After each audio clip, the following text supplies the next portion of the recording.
Baik Sobat Magot, kita lihat perkembangan yang akan jadi kue pupa. Ini terlihat medianya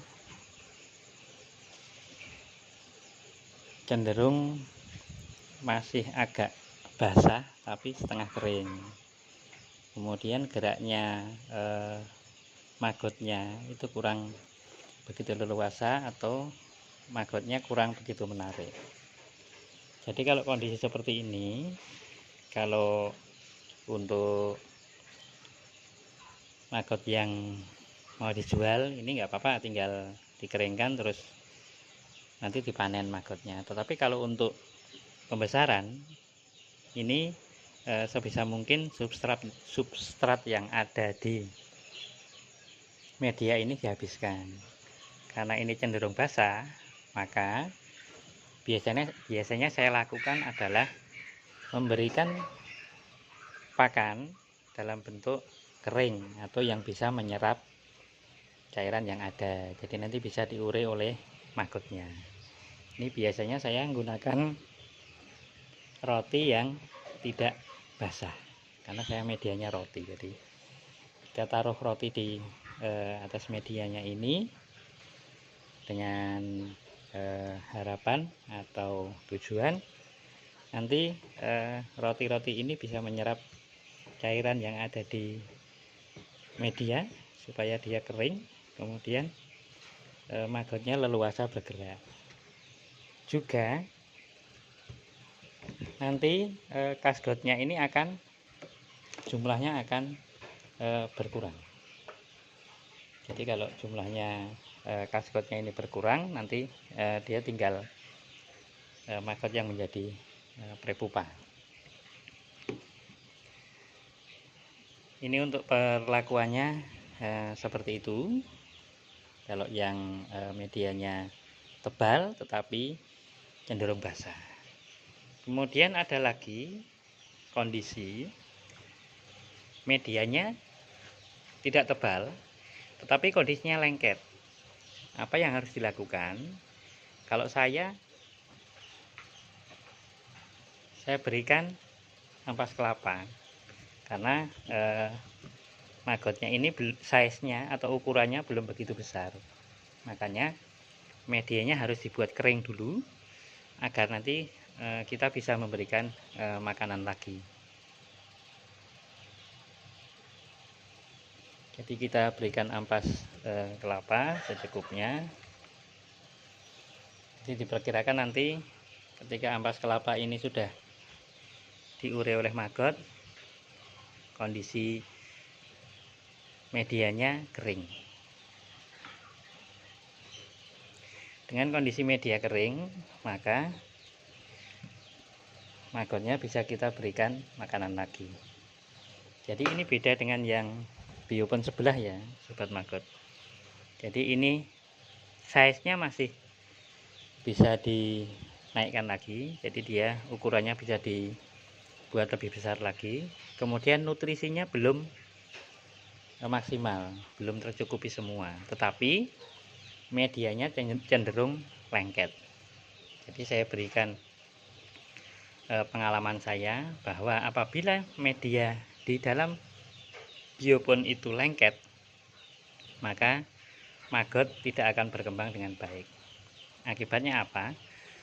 Durasi besarnya dia akan terhambat, dia akan lambat. Yang biasanya mungkin kita bisa panen dalam usia 15-17 hari atau 18 hari, dia akan mundur kalau kondisinya di biopon itu lengket. Jadi usahakan pakan kita ada rongganya. Maka kenapa sampah organik dapur itu baik? Karena dia sudah berongga, terdiri dari berbagai jenis sampah, jadi dia berongga. Makanya pahami dulu karakter pakan yang kita berikan agar kita dapat mengerti bagaimana maggot itu berproses, bagaimana maggot itu berproduksi atau mengurai sampah. Juga maggot kan juga punya keterbatasan. Kalau dia lengket, dia nggak bisa bergerak dan dia tidak bisa mengurai sampah yang harusnya diurai. Ini perlakuannya. Jadi ada perlakuan kasgotnya banyak tetapi cenderung basah. Ini ada kasgotnya sedikit tapi cenderung lengket. Jadi perlakuannya berbeda-beda di biopon yang kita siapkan untuk calon indukan atau prepupa. Kemudian bisa kita lihat dia mulai mengurai ya. Jadi mengurai karena ada ampas kelapa, jadi dia akan mengurai ampas kelapa. Jadi kecenderungannya maggot itu adalah apabila diberi sampah baru atau makanan baru, dia akan aktif mengurai. Tapi kalau tidak ada rangsangan itu, dia kecenderungannya diam. Apalagi suhu udara menurun, itu dia tidak akan bergerak. Kemudian kita lihat yang awal tadi, yang medianya tebal tetapi kondisinya basah, tidak lengket, supaya dia agak tipis kering. Itu kita rangsang dengan pemberian makanan atau sampah yang bisa menyerap cairan. Ini kita lihat maggotnya mulai mengurai ya, menggigit ya. Jadi sampai dengan saat ini pun saya belum bisa memahami bagaimana cara maggot itu mengurai sampah. Karena kalau maggot itu size-nya besar, dia langsung menggigit sobat maggot ya. Jadi kita bisa dekatkan, dia langsung menggigit ke medianya. Tetapi kalau maggotnya itu masih kecil, itu dia bergerak-gerak koloni, kemudian maggotnya itu ngurai lewat itu. Jadi yang saya amati bahwa cara penguraian maggot yang masih kecil dengan maggot yang sudah dewasa itu kok berbeda.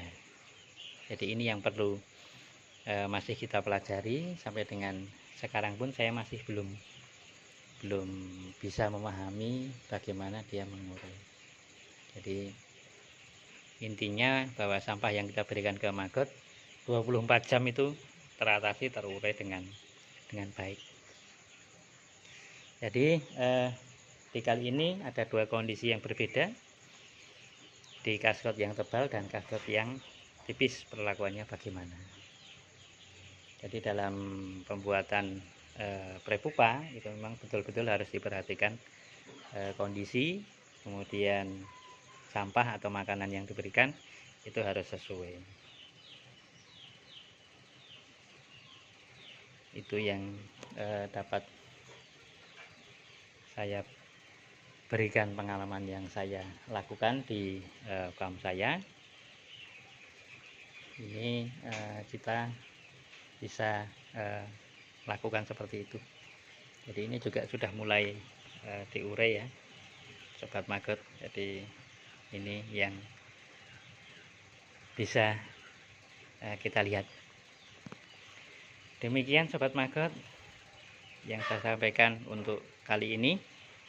Nanti kedepannya kita akan lakukan lagi perkembangan dan apa yang harus dilakukan sampai nanti dia menjadi BSF dan menjadi telur kembali.